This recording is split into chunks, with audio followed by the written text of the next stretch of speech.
समय। कहते हैं समय से पूर्व कुछ नहीं होता, हर बात का एक समय होता है।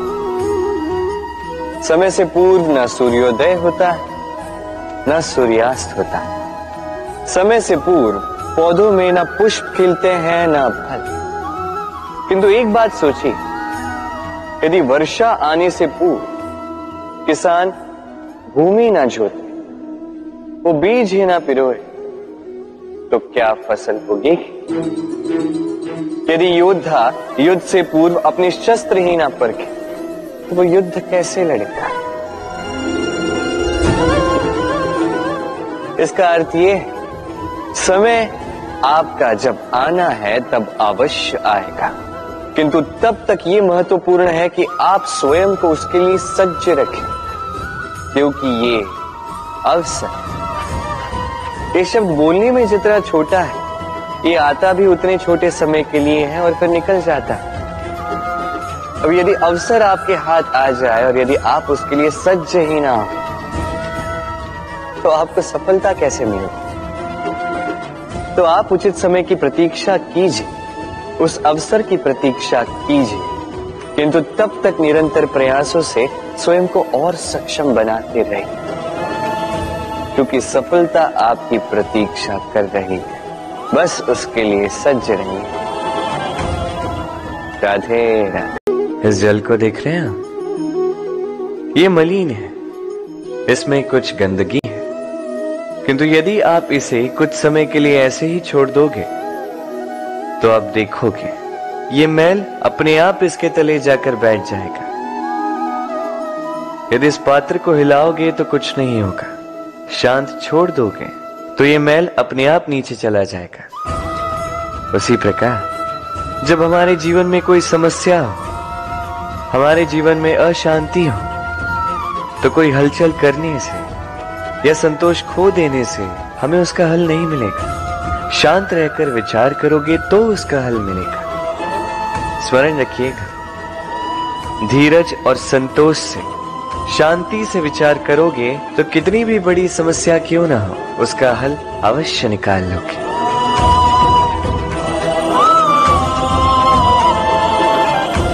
क्योंकि अशांति का सुझाव शांति ही है।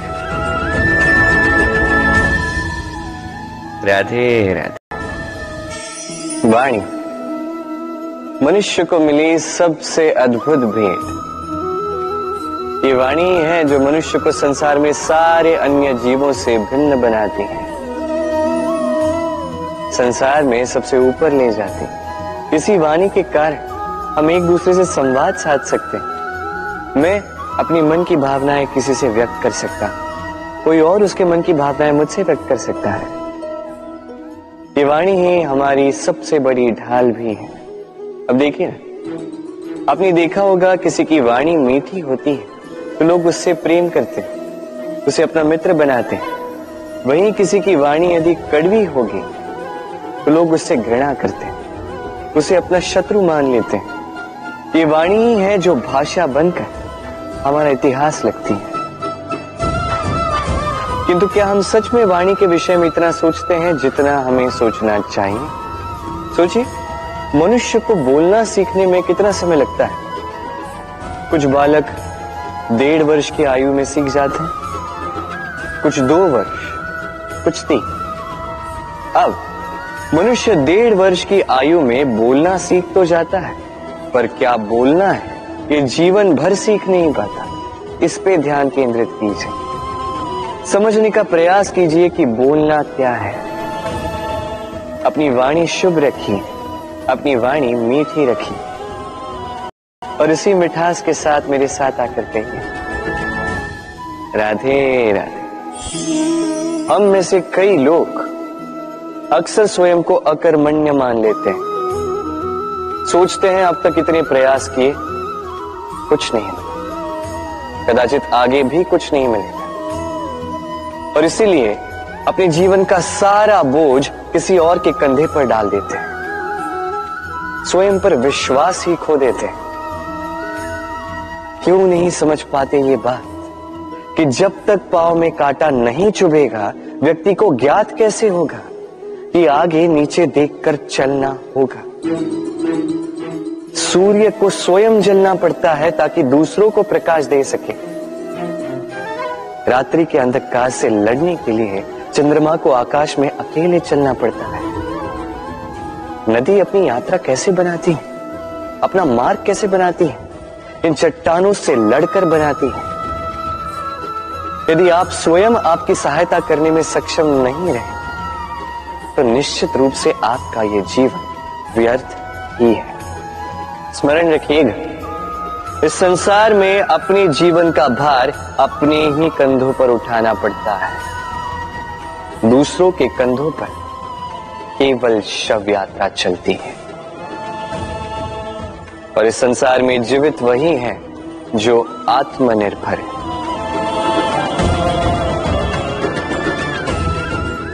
राधे राधे। कभी आपने किसी कुंभकार को देखा है? एक पात्र बनाते हुए पहले गीली मिट्टी रौंदता है, फिर उसे मथता है, फिर उसे चाक पर चढ़ाकर एक उचित आकार देता है। यदि आकार ठीक ना हो तो उसे तुरंत ही ठीक कर देता है, क्योंकि उसे ज्ञात है एक बार इसे आग पर रख दिया गया, एक बार इसे पका दिया गया, फिर उसके पश्चात उसका आकार नहीं बदला जा सकता। यहां पे छिपी है एक सीख। सारे माता पिताओं के लिए यहां एक सीख है।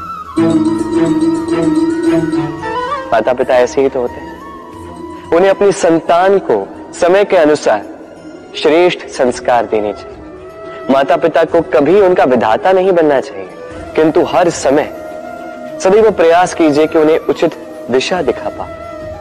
कभी कोमलता से, कभी प्रेम से, तो कभी कठोरता से उसके जीवन को, उसके व्यक्तित्व को आकार देने का प्रयास करना चाहिए। क्योंकि जिस प्रकार एक बार पकने के पश्चात उस पात्र का आकार नहीं बदला जा सकता, उसी प्रकार आयु बढ़ने के पश्चात संतान के संस्कार नहीं बदले जा सकते। स्मरण रखिए।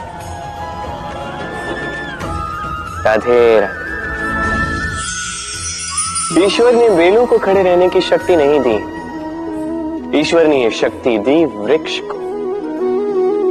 इसलिए बेलें वृक्ष का सहारा लेके खड़ी रहती, उसी पर फलती।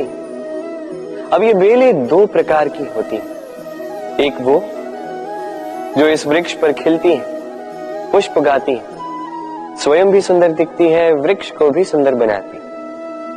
दूसरी वो जो वृक्ष को पूर्णतः सुखा देती, उसकी प्राण शक्ति उससे सोख लेती और अंत में स्वयं भी मुरझा जाती। स्मरण रखिए, यदि कोई व्यक्ति सदैव आपके साथ खड़ा रहा, सदैव आपका संबल बनकर रहा, सदैव उसने आपकी सहायता की, और यदि आप उसके साथ छल करोगे तो आपका पतन निश्चित है। ऐसा कभी ना करें। सदैव ऐसे लोगों को प्रेम दे, सम्मान दे और मेरे साथ आनंद से कहें। राधे राधे।